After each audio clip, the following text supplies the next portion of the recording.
Le Mans Ultimate's latest DLC pack is here, the first pack for the European Le Mans series. Let's talk about that, let's talk about why it's only the first pack, and I'm going to be giving my thoughts and feelings on it towards the end of this video. I'm going to start off with a brief recap of what Le Mans Ultimate is and what the European Le Mans series is by extension. Le Mans Ultimate, if you aren't aware of it, is the official game of the World Endurance Championship. It recently had its full release. I've done a review on that you can find linked in the description section down below or on one of the title cards. But what it is essentially building on from the classic game that is the R-Factor franchise. And it is high degrees of realism made by Motorsport Games.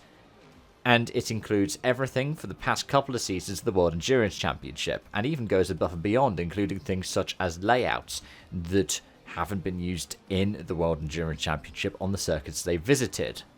The European Le Mans series, which is now also officially covered and licensed by Le Mans Ultimate, is sort of like the F2 to the World Endurance Championship's F1. Now, the main difference is they don't race on the same tracks at the same weekends. They may race at similar circuits, but the difference is that you don't get the hypercars here. You get the LMP2s, but they are de-restricted, so they're even faster. You also get the LMP3s, which is the first time that these are being covered in Le Mans Ultimate, and you get the GT3s that you will know and love from playing LMU already, or from playing pretty much any other racing game that's been made in the past decade. The first pack for the European Le Mans series is out now. It gives us the Ligier JSP325. That is an LMP3. It's the latest generation that only came into competitive action this year.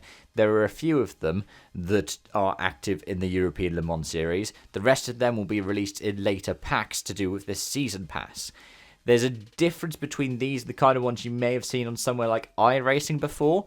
That is that they have a different engine now. In fact, it's a twin turbo. It's a Toyota powered twin turbo 3.5 litre V6. So there are some differences between the previous generation of LMP3 and this current generation of them. In terms of Silverstone, you get the old-ish Grand Prix layout. You don't get the proper old one where Abby is a left-hander. You still get the current layout, but you get the old Grand Prix pits rather than the current Grand Prix pits. That's because there are just more pit boxes. It's what they do use for the European Le Mans series because the F1 pits are largely used for F1 weekends. But yeah, this is the first of 3 packs. They have promised that there will be 2 more packs, and that also lines up with the other tracks the European Le Mans series visits that aren't already in Le Mans Ultimate. Those are namely Circuit Paul Ricard, which opened the season, and then Barcelona, which was the second round of the season.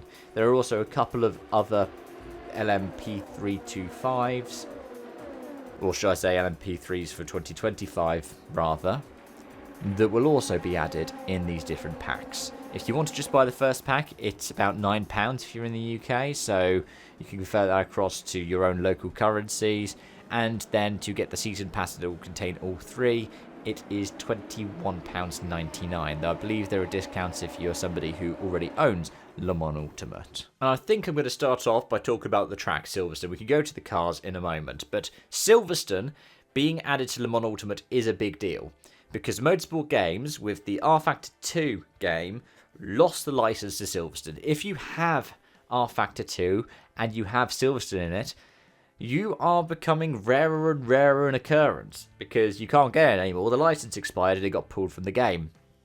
In this case, because Le Mans Ultimate has the ELMS license, they could pick up the track. It's sort of one of those things you do by extension of getting a series. F1, they don't license the individual tracks, they license F1, and so as a result, by extension, they get the tracks that F1's on.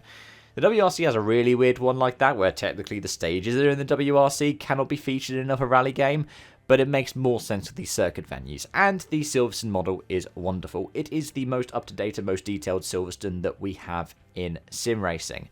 It's got the new hotels that line along by Maggots and Beckett's.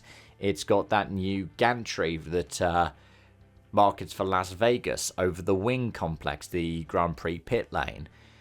It looks wonderful, and it feels realistic, and that's as somebody who's been to Silverstone on multiple occasions.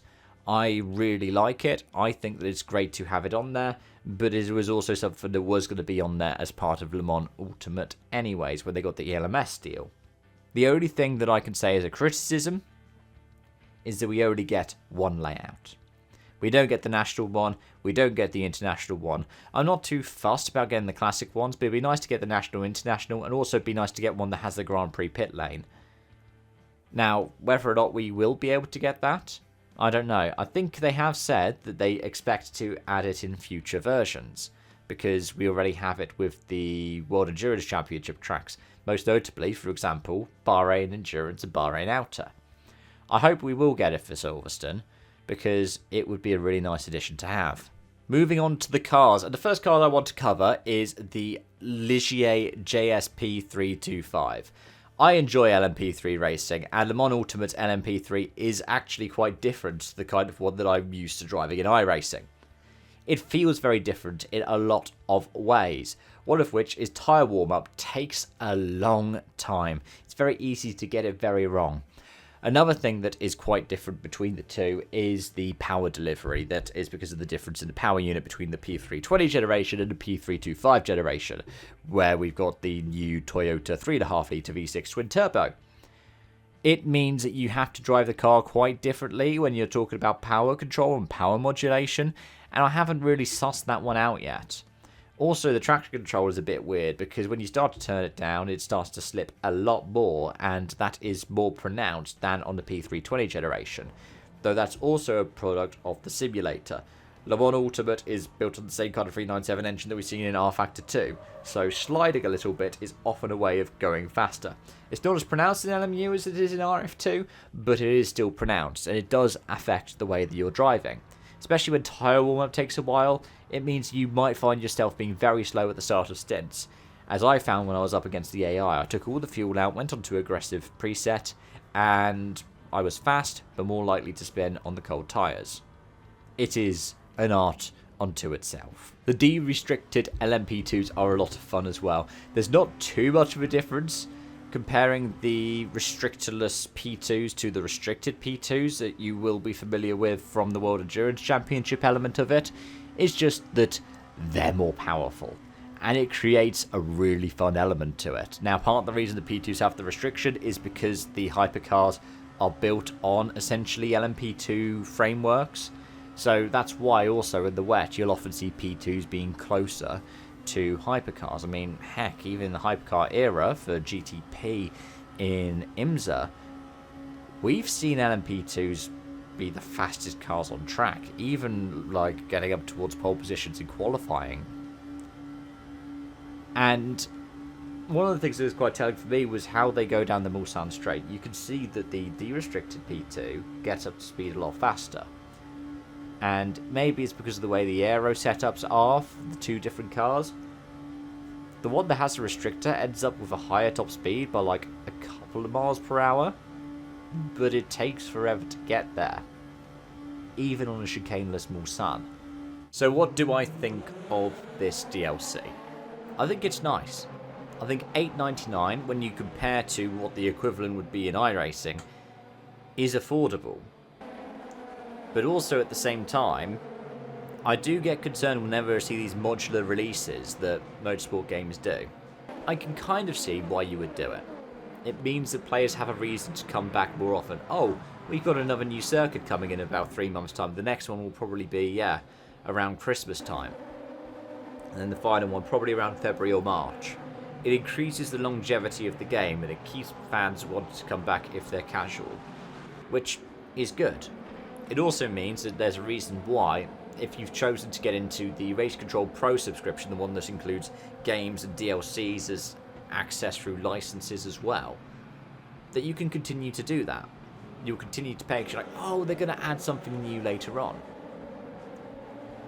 I don't like it so much as a fan, because it feels almost like a kind of early access Kickstarter model for something that has already got its 1.0 release. but I can completely see why they do it. I see why you'd want to do something like that. But I want to have all of them now, all of the cars, all of the tracks and everything like that, because otherwise it just feels a bit incomplete. When I feel like you've probably already made all the models, I want to have a go at all of them. At least when iRacing's holding something back for another season, we know it's because they've had issues with this or that or the other. They've been open about it.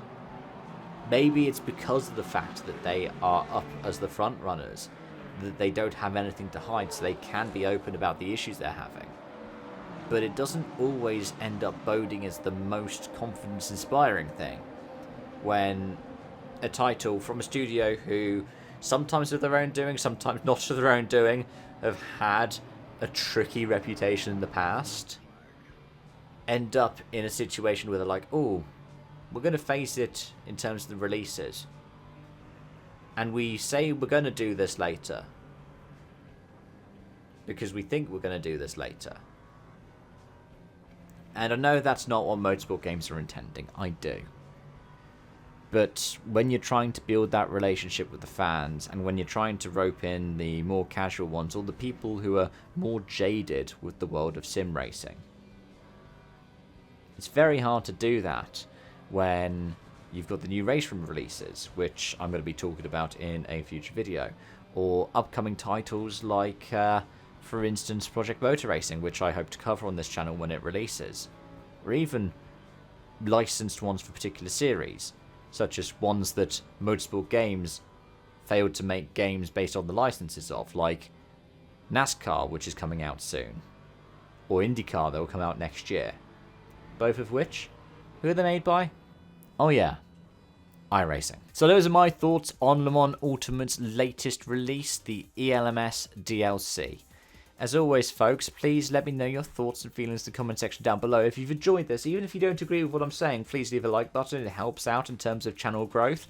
I'm really enjoying making this content over on this channel because it is a completely different thing to what I do over on my channel where I release daily videos, Cavs Racing Encyclopedia, which you can also find linked in the description section down below. I make daily videos in the world of motorsport, including international stuff like F1, World Endurance Championship, the WRC, but also regional ones like the ERC and sometimes some stuff to do with the LMS, and even national series, the BTCC, NASCAR over in the States.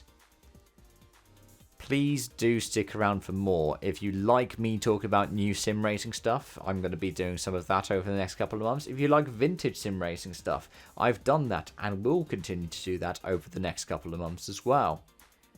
But until next time, folks, thank you, and bye-bye for now.